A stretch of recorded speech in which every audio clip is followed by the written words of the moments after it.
Bueno, vamos a empezar con la bolilla 9, que es una bolilla importante porque estamos hablando de las pruebas, ¿no? De las pruebas que se aportan a la causa.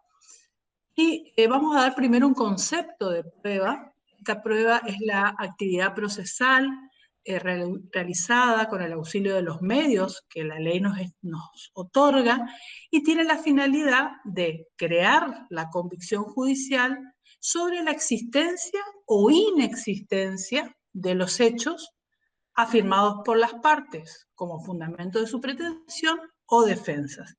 Yo siempre a mis clientes les decía, yo te creo, pero ahora le tenemos que probar al juez lo que vos me estás contando.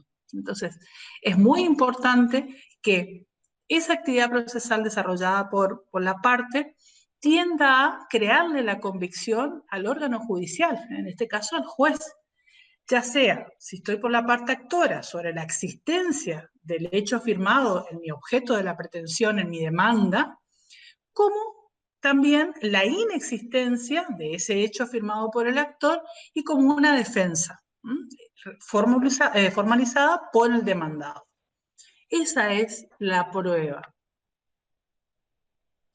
¿Cuál es el objeto de prueba? El principio general es que solo el objeto de prueba solo pueden ser los hechos afirmados por las partes, o sea, por los litigantes, que pueden constituir objeto de prueba. O sea, solo lo que afirman las partes pueden ser objeto de prueba. No se puede, el juez no puede ir más allá. Si yo al juez le estoy diciendo, tuve un accidente de tránsito y en el accidente de tránsito me lesioné en la pierna derecha y mi vehículo se rompió y sufrió lesiones, qué sé yo, el juez no puede, y es todo lo que le pido, el juez no puede ordenar dictar una sentencia con respecto, por ejemplo, al lucro cesante, a lo que esa persona dejó de percibir porque dejó de trabajar. O sea, solo sobre los hechos afirmados por las partes se puede constituir el objeto de prueba. No se puede ir más allá.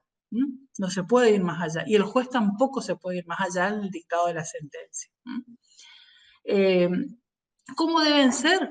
Deben ser controvertidos. ¿Qué quiere decir? Que una parte dice que llegó a un semáforo en rojo y le dio verde y el otro fue el que pasó el semáforo en rojo y el otro dice, no, yo venía con el semáforo en verde, entonces tenía prioridad de paso. Entonces, tienen que haber hechos controvertidos. Una parte dice una cosa y la otra parte dice otra cosa. Deben ser conducentes esos hechos. ¿Por qué? Porque deben tener relevancia para resolver la cuestión objeto de litis. O sea, ustedes tienen que plantearle hechos, al juez no le va a interesar que el que chocó en el accidente de tránsito estaba casado, estaba divorciado, tenía un juicio sucesorio abierto por la muerte de sus padres. Eso no le interesa al juez, eso no habría que poner en una demanda. Entonces, tienen que ser hechos controvertidos, tienen que ser hechos conducentes, porque lo que yo le estoy contando al juez tiende a probarle al juez el objeto de mi pretensión, lo que yo estoy pretendiendo con esa demanda. Todo esto está establecido en el artículo 260 del Código Procesal Civil de la Nación. ¿Cuáles son los excluidos de la prueba? ¿Cuáles son los objetos excluidos? Los hechos que no son afirmados por ninguna de las partes, ninguna de las partes afirmó eso, en virtud del principio de congruencia, ¿se acuerdan todos los principios que nosotros vimos en las primeras bolillas? Los hechos afirmados por una y admitidos por la otra, en virtud del principio dispositivo, esos van a estar excluidos de prueba. El juez ya no va a ordenar la producción de pruebas cuando una de las partes afirmó algo y la otra vino y dijo, sí, tiene razón, me allano a la pretensión, sí, acuerdo, hago una conciliación y le voy a pagar una indemnización por ese accidente de tránsito. O sea, sobre esos hechos, en virtud de este principio dispositivo, el juez va a excluir cualquier tipo de objeto de prueba. Los hechos notorios también es otro excluido de la prueba, son los que entran naturalmente al conocimiento, cultura, información de los individuos con relación a un círculo social o a un lugar determinado cuando ocurre la decisión. El ejemplo que tenía Lino Palacios es un ejemplo viejo, ¿eh? Eh, Podríamos poner ahora como ejemplo de Mangara hace fecha, por ejemplo, de acá de Resistencia. O sea, hay hechos notorios, ustedes saben que tiene capital de la provincia. Entonces, ellos son los dueños, el mayor capital es de la provincia del Chaco.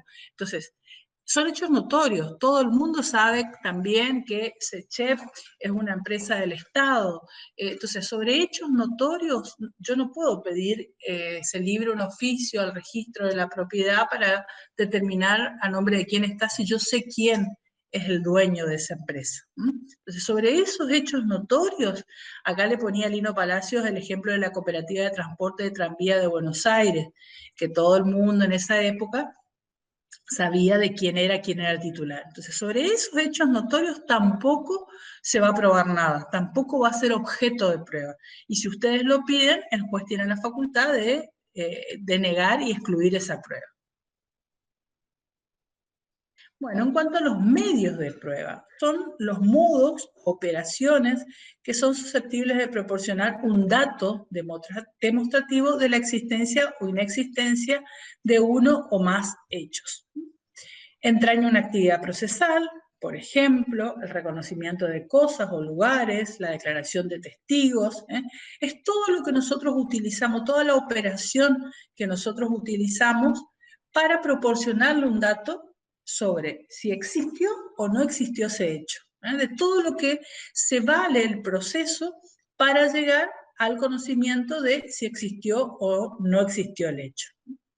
Actúa como vehículo para lograr un dato a través del cual el juez determina la existencia o inexistencia del hecho. Bueno, acá hay una clasificación de los medios de prueba según la doctrina. Tenemos pruebas directas, están constituidas por el hecho mismo a probar, por ejemplo, el reconocimiento judicial. Se pide el reconocimiento judicial a ver qué puede ser, de un local, supongamos que se está reclamando una indemnización de daños y perjuicios y que estamos queriendo saber que un accidente que se produjo dentro de un local, queremos saber cómo está distribuido. Entonces se hace un reconocimiento judicial, se va con el oficial de justicia al lugar, se hace un relevamiento, se hace una descripción. Entonces, esa es una prueba directa. Está directamente relacionada a determinar cómo fue el lugar donde se produjo el accidente, eso es lo que se está por probar o lo que se quiere probar. Después están las pruebas indirectas, que está constituido por un objeto distinto, por ejemplo, la testimonial, la pericial, la documental. Son todas cuestiones que en forma anexa ingresan al proceso.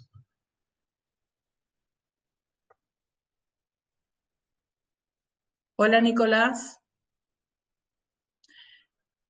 Chicos, ¿ustedes estaban viéndolo? ¿Yo les compartí la imagen o no? No. ¿No? Ah, ¿cómo no me avisaron? Claro, les tengo que compartir. Yo nomás estaba viendo el PowerPoint y ustedes no veían. Qué macana. A ver, ahí está. Ahora sí van a ver. Ahí está. Ahora sí van a ver. Ahora sí se ve. Claro, claro. Ahí se ve, ahí se ve. Igual ya les mandé este PowerPoint al grupo de WhatsApp, ¿eh? Así que mírenlo ahí también. Entonces, habíamos hablado de los excluidos de la prueba. Habíamos hablado de los medios de prueba, qué eran los medios de prueba. Ahora estamos Profe, viendo, sí, sí, en la parte de exclusión de prueba, sí, los hechos esto. notorios no entendí muy bien. A ver, espera, acá.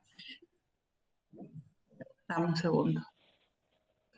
Se están queriendo conectar. Ya, ahí estamos. ¿Ahí se ve el PowerPoint? ¿Se está Sí, viendo? Sí. Bueno, sí, a ver, excluidos, acá está. ¿Cuál me dijiste los hechos? notorios.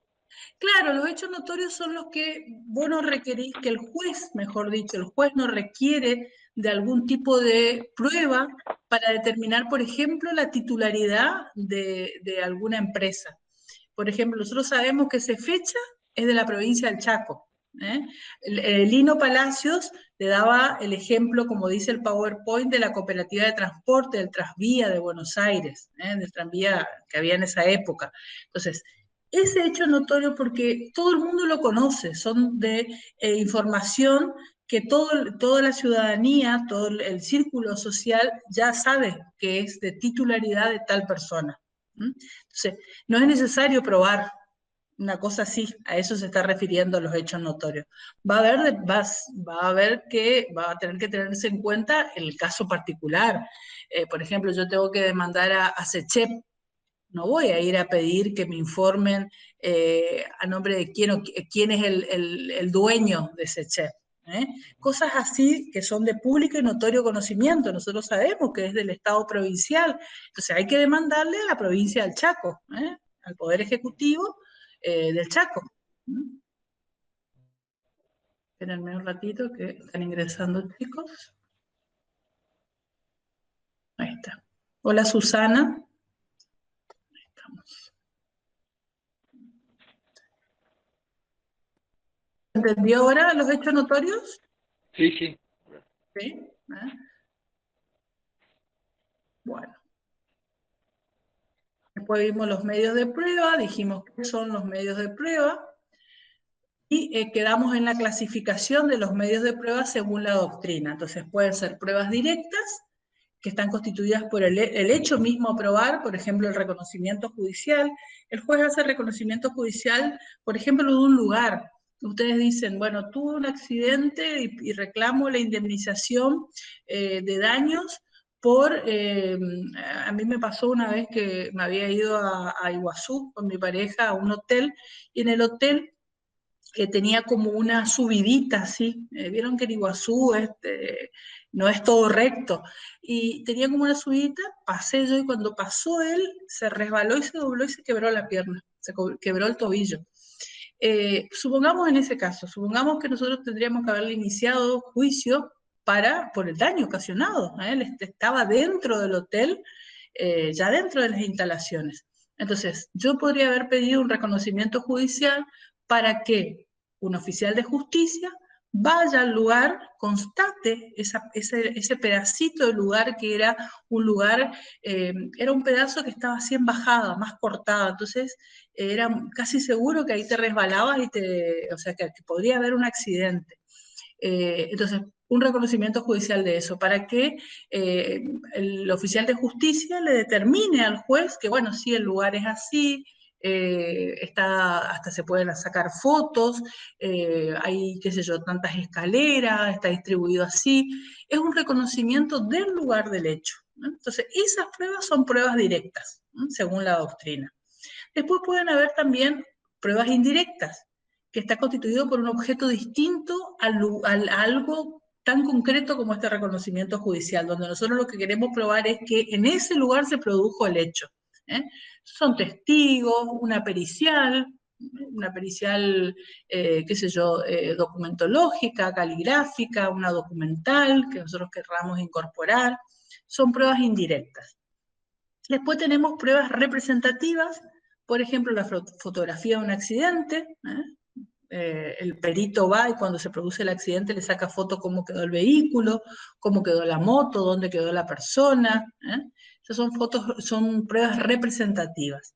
Y las pruebas no representativas, por ejemplo, la posición final del vehículo y los daños. Eso puede ser una pericial accidentológica, donde el perito diga, bueno, el vehículo quedó a 1 metro del otro rodado, tenía tal y tales daños materiales sobre el vehículo. Entonces, esas son pruebas no representativas. Esto es una clasificación que hizo la doctrina. Bueno, en cuanto al régimen legal de la prueba, a las provincias le incumbe en forma exclusiva la facultad de dictar normas procesales referentes a la actividad probatoria, en cuanto al lugar, al tiempo, la forma y su admisibilidad intrínseca. por lo cual se debe respetar el procedimiento contenido en las normas sustanciales o de forma. El artículo 378 del actual Código Procesal Civil de la Nación establece que la prueba debe producirse por los medios previstos expresamente por la ley, o sea, las pruebas tienen que estar dentro de las previstas por nuestra legislación. No puedo inventar producir una prueba yo. Tiene que ser dentro de los modos. Hoy cuando hablábamos en la otra filmina, de los medios de prueba, dijimos que los medios de prueba eran modos o operaciones para proporcionar un dato sobre la existencia o inexistencia del hecho. Es un vínculo para lograr ese dato y para que el juez se convenza de si existió o no existió el hecho. Entonces, la prueba debe producirse por los medios previstos expresamente por la ley y por los que el juez disponga, porque en la ley pueden haber un montón de medios de prueba, pero el juez considera que, por ejemplo, no es necesario un testigo, no es necesario una pericial caligráfica, que con las pruebas que tiene ya son suficientes. A pedido de parte o de oficio, siempre que no afecte la moral, la libertad personal de los litigantes o de terceros, o no están expresamente prohibidas para el caso. Eso establece el artículo 378 del Código Procesal Civil de la Nación. La carga de la prueba. ¿Quién prueba? Nuestro proceso civil y comercial está constituido por un sistema dispositivo. Las partes tienen la exclusiva carga de aportación de los hechos. Vean bien este tema. Las partes tienen la exclusiva carga de aportar los hechos. Las partes tienen que decir cómo sucedieron los hechos. En la parte actora le tiene que decir, bueno, yo venía por la avenida 9 de Julio al llegar a la intersección de calle López y Planes, y el momento de que me disponía a cruzar la calzada, fui arrollada por un vehículo. Entonces, la carga de aportarle los hechos es exclusiva de las partes, actora y demandada. Actora diciendo existió esto, pasó esto, y el demandado quizás oponiendo defensas, diciendo que no fue así. Pero la aportación de las pruebas lo es sin exclusividad, o sea, no es exclusivo de las partes.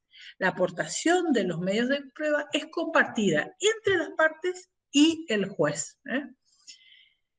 Acá es muy importante, a veces me ha sucedido a mí en el ejercicio de la profesión, que una vez había iniciado una demanda de alimentos, creo que ya lo conté una vez en una de nuestras reuniones acá, que había ofrecido como prueba una informativa a la patronal de él, trabajaba en la Cámara de Diputados de la provincia del Chaco, para determinar cuáles eran sus ingresos y proceder al descuento sobre sus ingresos. Mi oficio pidiendo eso entró, supongamos, el 5 de agosto y él el 7 renunció al trabajo. Entonces me contestan por oficio que el señor no trabaja más. Yo la única prueba que había ofrecido, porque en los alimentos lo único que vos tenés que probar es si es el hijo con una partida de nacimiento y los ingresos que tiene, si es que tiene. Entonces, al contestarme eso, me quedé sin prueba. Entonces, como medida de mejor proveer, yo le pedí al juez, pero el juez también lo podría haber hecho, de decir, bueno, no me alcanza con esto, yo no sé cuánto gana este hombre. El juez también podría haber dicho, bueno, le vamos a hacer un socioambiental en un domicilio para ver cómo vive, vamos a librar un oficio a la FIP, a ver si está trabajando en otro lugar, vamos a traer testigos para que me digan si está trabajando por su cuenta, vendiendo cosas en la calle. Entonces, en ese caso, en la parte de aportación de pruebas, es compartida la responsabilidad, no es exclusiva de las partes. El juez también lo puede hacer. Ojo con eso, el juez no tiene la obligación de hacerlo. Los que están obligados, preocupados y tienen que ser los mayores responsables son ustedes, ya sea que están como abogados de la parte actora o demandados.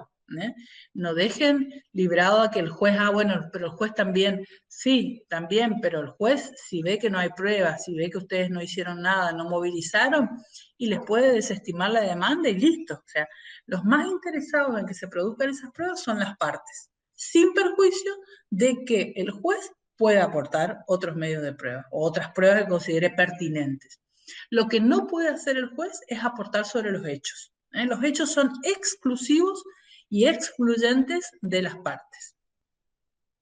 Bueno, a ver. En cuanto a la aplicación del derecho extranjero, si las partes no lo prueban, el juez debe investigar sobre su existencia y aplicarlo. A nosotros nos ha pasado casos donde nos piden que, por ejemplo, nos mandan un exhorto de Italia solicitando que hagamos tal o cual cosa. O nosotros tenemos que mandar un exhorto para notificar a Brasil, por ejemplo, que fue un caso que tuvimos también. El juez debe ver cuál es la norma extranjera, qué convenios internacionales tenemos con ese país y debe aplicarlo. Entonces, el juez debe investigar, no tiene por qué saberlo, porque no tiene por qué saber legislación brasilera o legislación italiana, tuvimos en un caso. Entonces, el juez, para contestar ese oficio, para dar cumplimiento con algún pedido hecho por otro juez de esos países, debe investigar sobre el derecho aplicable. Y debe seguir el procedimiento conforme a ese derecho. Las partes tienen que probar que existe esa ley en ese país, pero si no lo prueban, el juez debe investigar. Acá también es responsable el juez en cuanto a eso. Bueno, y acá me pareció interesante esta definición que hizo Arasi, y él dice, quien juzga tiene el derecho y el deber de estar en claro. Si se le pide que resuelva un conflicto, no se le puede impedir que arbitre los medios a su alcance para determinar cómo sucedieron los hechos y fallar de acuerdo con lo que considere justo. El juez debe estar convencido de que los hechos sucedieron de determinada manera y resolver el litigio sin que le quede duda de la justicia de su decisión. No tienen que retasearse los deberes de los jueces por temor a que estos abusen de ellos. Esto el doctor Arasi lo manifestó en su libro La prueba del proceso, en la página 43. Me pareció interesante su comentario. Bueno. Después tenemos los hechos constitutivos, los hechos extintivos o extensivos y los hechos impeditivos. En principio, al actor le incumbe la prueba de los hechos constitutivos de su pretensión. Por ejemplo, el cumplimiento de un contrato. Si yo soy parte actora y estoy pidiendo que cumplan con un contrato de compraventa, tengo que demostrarle que existió ese contrato de compraventa, que había una fecha, que había una fecha de realización del contrato, que había una cosa vendida, individualizada en el contrato, que había un precio, que había un plazo para que me entreguen esa cosa vendida. Entonces, es al actor al quien le incumben los hechos constitutivos de la pretensión. Por regla, al demandado le incumbe la prueba de los hechos extintivos. Por ejemplo, el pago del precio por parte del comprador o la entrega de la cosa por parte del vendedor. Los hechos impeditivos o extintivos deben ser probados por el actor cuando constituyan fundamento de una pretensión. Por ejemplo, se pide la nulidad del acto por invalidez. Entonces, debe ser probado por el actor. Tiene que probar que existe, cuál es el fundamento de esa pretensión, cuáles son los hechos expeditivos y extintivos que deben ser probados por el actor. Es necesario que sea probado por el actor. En conclusión, cada parte soporta la carga de la prueba respecto de los hechos a la que le atribuye la producción del efecto jurídico que pretende.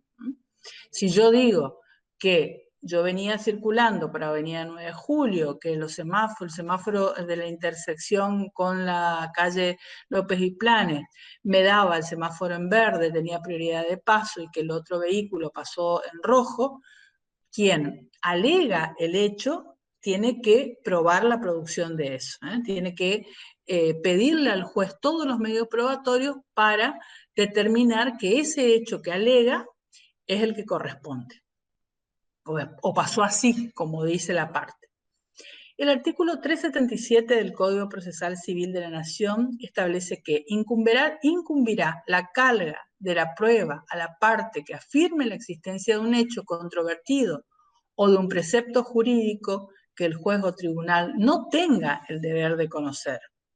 Cada una de las partes deberá probar el presupuesto de hecho de la norma o normas que invocaren como fundamento de su pretensión, defensa o excepción. Entonces, la parte que afirma la existencia de un hecho controvertido o de un precepto jurídico que el juez no tiene el deber de conocer. O sea, tiene la obligación de probarlo. La parte que lo afirma es la obligada a probarlo. Esa es en general la conclusión. Bueno, ¿qué son los hechos negativos? En todos aquellos casos donde la ley hace de un hecho negativo el presupuesto de un efecto jurídico determinado, lo debe probar quien los aduce y no se encuentra relevado si es el presupuesto de la aplicación de una norma que invoca a su favor. ¿Cómo hacemos la prueba de ese hecho negativo? A través de la demostración de la existencia de un hecho positivo. Por ejemplo, la falta de culpa que debe probar el dueño de una cosa para destruir la presunción del 1724. Acá, más que nada, lo que se refiere, el tema de los hechos negativos son, más que nada, cuando nosotros hablamos del presupuesto que va a tener o del efecto jurídico que va a tener ese hecho, y debe probar quien aduce ese hecho negativo. Por ejemplo, yo digo que la mala praxis de un médico fue por no utilizar los medios tecnológicos o lo que correspondía utilizar para hacer esa cirugía. Entonces, yo digo que esa persona no hizo lo que tenía que hacer. ¿Y cómo pruebo? A través de la existencia de hechos positivos. Por ejemplo, digo, bueno, necesito la historia clínica, necesito todo lo que el médico hizo durante la cirugía para poder probar. Yo digo que en virtud de esa falta de seguir ese procedimiento y llegar a una cirugía correcta, que él, por ejemplo, utilizó un sistema qué sé yo, de cirugía que ya no se utilizaba, utilizó una máquina que no correspondía. Entonces, ese es un hecho negativo. Yo tengo que demostrar a través de un hecho positivo.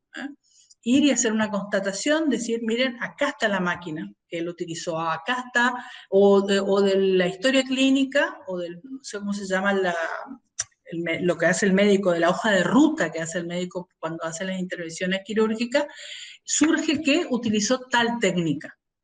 Entonces, a través de ese hecho positivo, yo pruebo el hecho negativo de la falta de buen desempeño en la cirugía, de ese hecho negativo que produjo la muerte de esa persona. Bueno. En cuanto a la teoría de la carga de la prueba, esta indica quién pierde el juicio si no se prueba.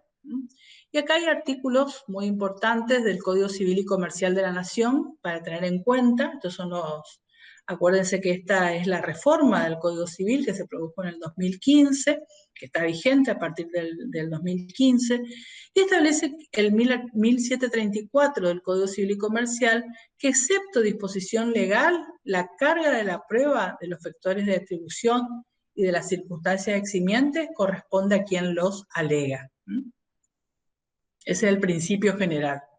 O sea, quien alega un hecho, quien dice, me chocó el auto cuando yo venía por la avenida 9 de Julio, soy el obligado, me corresponde a mí probar ese hecho.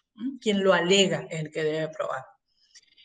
El 1736 del Código Civil y Comercial establece que la carga de la prueba de la relación de causalidad corresponde a quien alega, excepto que la ley se lo impute o lo presuma. La carga de la prueba de una causa ajena o de la imposibilidad de cumplimiento recae sobre quien la invoca. O sea, yo digo, no cumplí con el contrato porque nunca le pagué, por ejemplo, yo le reclamo el cumplimiento del pago de un canon locativo y el demandado viene y dice, bueno, yo no le pagué porque nunca me entregó la casa, nunca tuve posesión de la casa. Entonces, en este caso, si una parte está alegando la imposibilidad de un cumplimiento, está alegando que no lo pudo hacer por tal motivo, recae sobre él probar lo que invoca. El 1744 del Código Civil y Comercial de la Nación establece que el daño debe ser acreditado por quien lo invoca, excepto que la ley lo impute o presuma o que surja notorio de los propios hechos. Bueno, esto también es un poco lo mismo, ¿eh? Yo digo que producto de ese accidente sufrió un daño mi vehículo, sufrió un daño físico mis hijas. Entonces, quien invoca eso, salvo que haya una presunción establecida por la ley, es el que tiene que probar los hechos.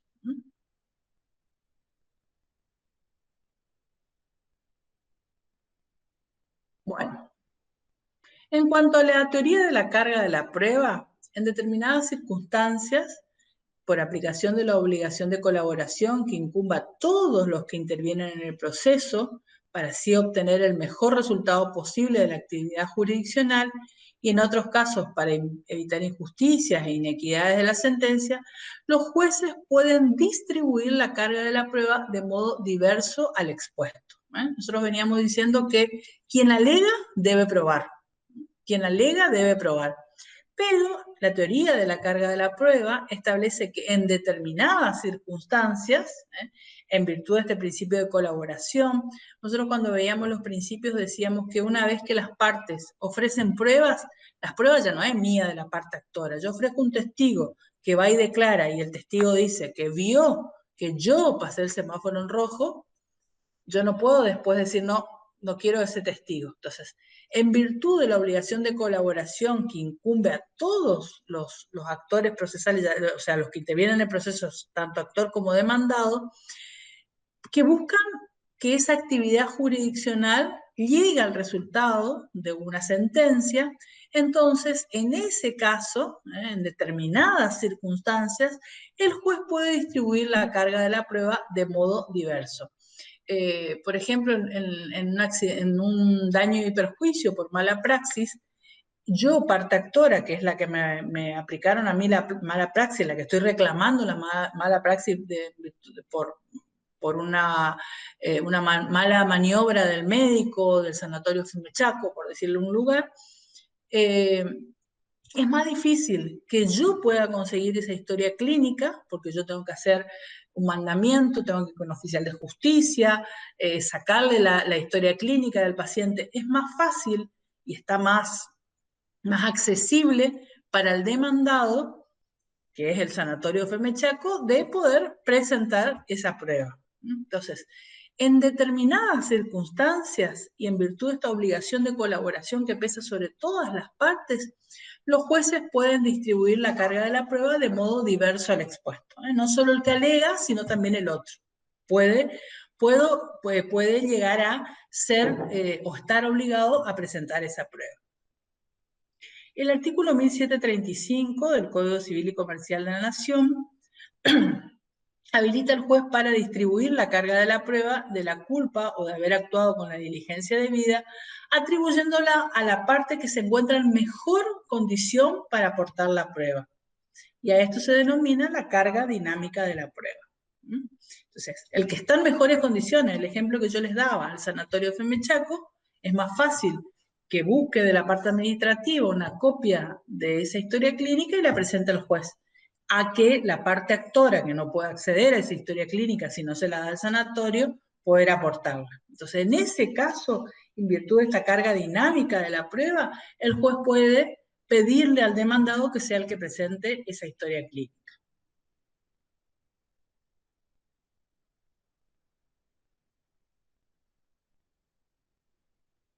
¿Alguna preguntita hasta ahí?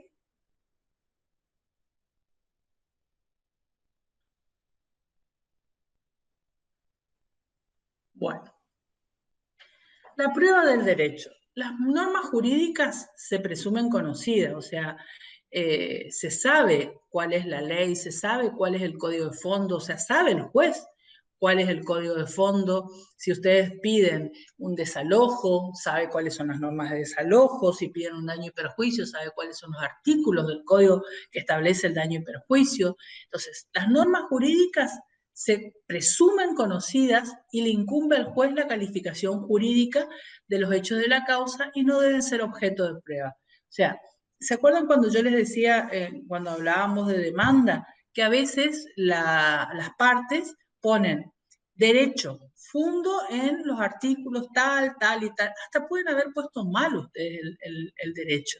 Y el juez es el que va a tener que averiguar si eso que ustedes están pidiendo, va a tener que estudiarlo, va a tener que fundarlo en su sentencia, si eso que ustedes están pidiendo está en tal o cual norma del código de fondo, de la norma sustancial. Entonces, se presume que son conocidas por el juez y que el juez las aplica. Eso no puede ser objeto de prueba. En cuanto a la aplicación de leyes extranjeras, ya les dije una filmina antes, solo se aplica solicitud de parte interesada, en estos casos que tuvimos nosotros exhortos de otros países, y deberá probar la existencia de dicha ley, con excepción de la ley extranjera obligatoria por aplicación de convenios o tratados internacionales. O sea, si es una ley, está queriendo que aplique en Argentina una ley extranjera, debe probar su existencia, salvo que sea por aplicación de una convención o un tratado internacional. Nosotros con Brasil tenemos tratados internacionales del Mercosur, que dice cómo nos vamos a llevar, cómo vamos a hacer los oficios, los exhortos, establece un procedimiento. Entonces, si hay alguna norma, se le aplica tal cual esos tratados internacionales. Y se aplica esta ley extranjera solo a pedido de parte interesada, probando su existencia. Bueno, en cuanto a las medidas de mejor proveer, las normas procesales admiten en forma concurrente con la cara de la prueba que incumbe a las partes la facultad, remarquen este tema, la facultad no es un deber, es una facultad de los jueces de complementar por iniciativa propia el material probatorio aportado por aquellas. El caso que yo les dije, que me quedé sin prueba y el juez como medida de mejor proveer la puede pedir o yo puedo pedir como medida de mejor proveer. O sea, el juez puede decir, bueno, no puedo dictar sentencia y fijarle una cuota alimentaria, no tengo una base de cálculo para hacerlo. Entonces, el juez, utilizando esta medida de mejor proveer, puede pedir otra prueba que yo, parte actora, no la haya presentado. ¿Cuál es el objeto de estas medidas de mejor proveer? Es eliminar dudas con que se puede tropezar la apreciación del juez en los casos en que la prueba producida por las partes no sea suficientemente esclarecedora. Se utiliza mucho esta medida de mejor proveer. Nosotros nos ha pasado en el juzgado que a veces el expediente ya está en el despacho para resolver. Y la juez empezó a mirarlo, generalmente con la secretaria relatora, y dice, bueno, pero acá yo no tengo probado que esa propiedad sea de una de las partes. Necesito que se libre un oficio del registro y que me diga quién es el dueño de esa propiedad para poder dividirlo en un divorcio. Entonces, es importante que esta medida se utilice a los fines de colaborar con el juez para que el juez llegue a una sentencia y en esa sentencia esté plasmada toda la prueba y él se convenza de que eso que resolvió es lo que correspondía. El régimen legal está establecido en el artículo 36 del Código Procesal Civil de la Nación. Si tienen por ahí a mano, vayan siguiendo el artículo 36.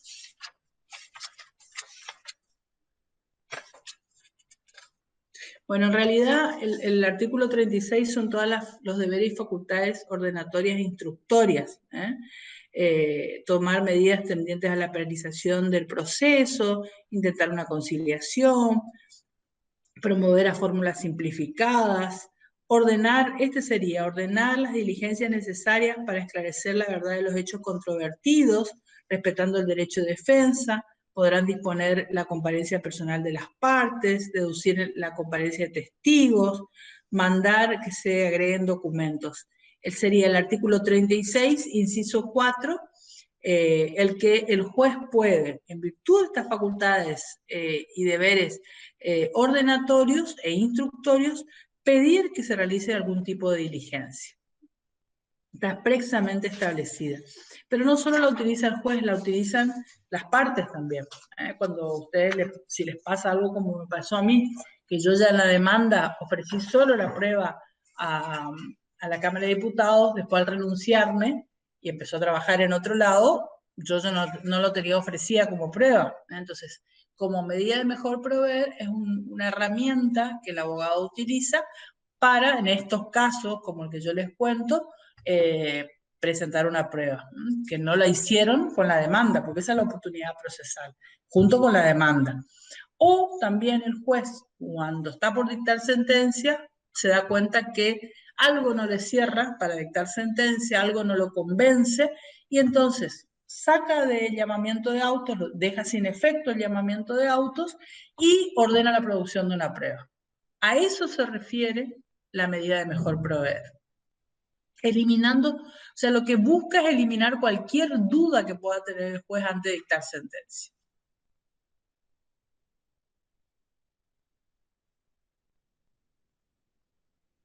¿Alguna preguntita, chicos?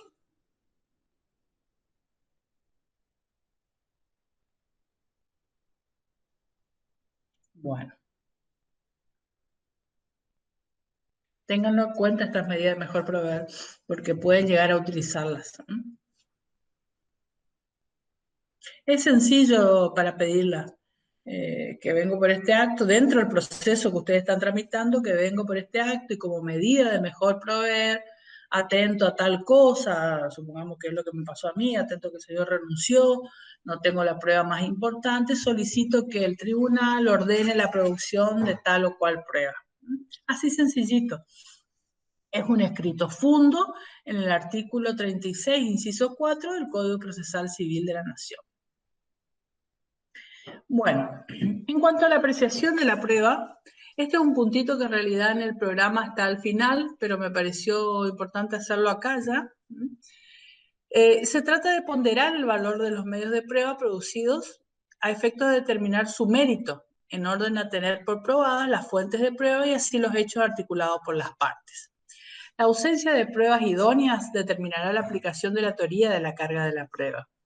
Tal idoneidad, cuya valoración se produce con la sentencia, constituye una actividad exclusiva del juez. O sea, solo el juez puede valorar la prueba producida por las partes. Solo el juez.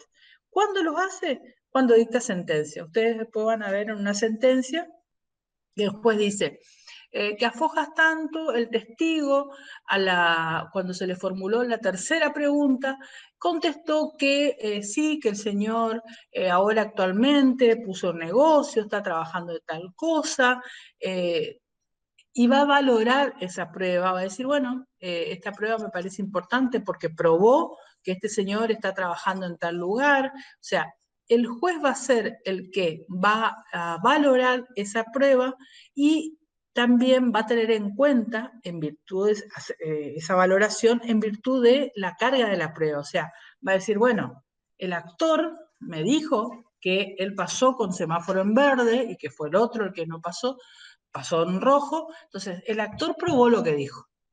Entonces, en virtud de la carga de la prueba y por aplicación de ese principio, de esa teoría de la carga de la prueba, el actor probó lo que dijo. Ahora voy a valorar si cómo lo probó, si esos testigos no había ningún tipo de mancha en ellos, o sea, podían manifestarlo y eran idóneos para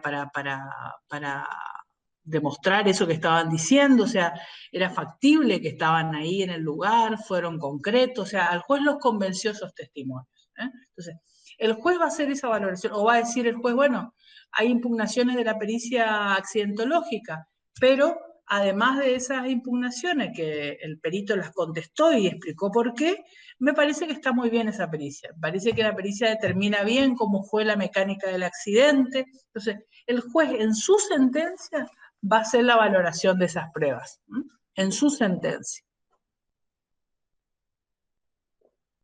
Bueno, en cuanto a los sistemas de apreciación de la prueba, hay tres sistemas básicos. La prueba tasada o legal, que está determinada por el valor probatorio de determinadas pruebas, por ejemplo, una escritura pública. El sistema de la libre convicción del juez. El juez falla según su íntima convicción y sin explicar la relación de su decisión con ella. Y el sistema de la sana crítica, que obedece a la necesidad de establecer una relación adecuada y lógica entre el resultado de las pruebas ofrecidas y la decisión a que ésta se funda. Son los tres grandes sistemas que existen en cuanto a la apreciación de pruebas. ¿Cuál es el sistema en nuestro país? ¿Cuál es el sistema vigente en nuestro país? El utilizado como regla es el denominado de la sana crítica. Son normas de criterio fundadas en la lógica y en la experiencia. El artículo 386 del Código Procesal Civil dice que, salvo disposición en contrario, los jueces formarán su convicción respecto de la prueba de conformidad con las reglas de la sana crítica.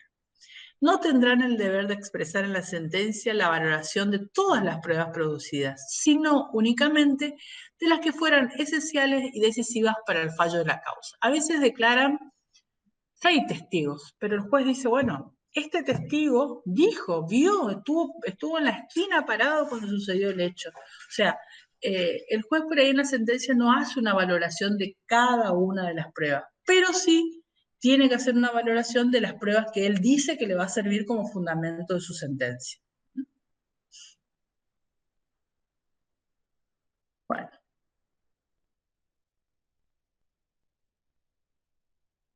Estamos hasta ahí.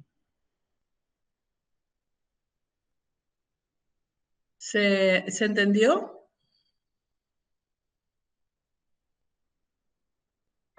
Sí, doctora.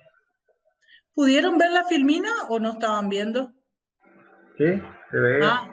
Bien, bien, porque no me aparece acá, por eso no me aparece eso. Está bien, perfecto. ¿Alguna preguntita, algo que quieran atacar? Estamos con la bolilla, es la mitad de la bolilla 9. La próxima clase vamos a terminar con la bolilla 9.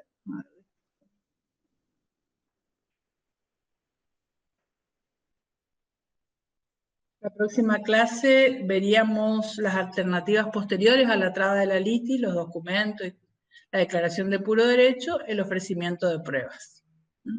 Y ahí terminaríamos con la bolilla 9. Así que después de eso vamos a invitar a alguna juez para que nos hable de los medios de prueba, de los tipos de prueba en el proceso, para que nos cuente más que nada cómo se toman las audiencias ahora, cómo se están desarrollando antes del COVID y ahora, porque se está haciendo una nueva metodología. Así que eso va a estar bueno.